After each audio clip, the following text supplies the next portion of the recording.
Dnes trošku na inú tému, mimo ibištekov. Toto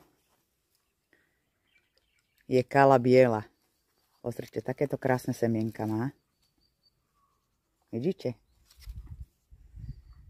Z toho budú nové cibulky. Len to treba nechať dozrieť. Musí to byť hnedé a potom po jednej zasadiť, polievať trošičku a budete mať z toho nové rastlinky.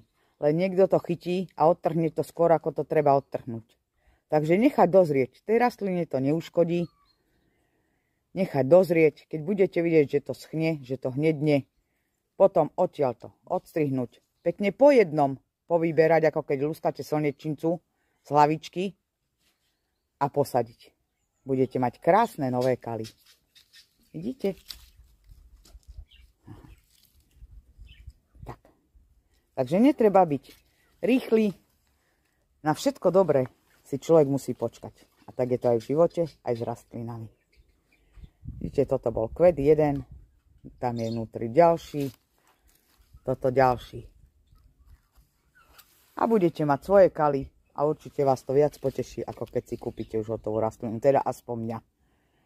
Ja sa veľmi teším, keď si niečo zo semienka alebo zo štepu spravím. Preto nechávam semenáčiky a potom posadím.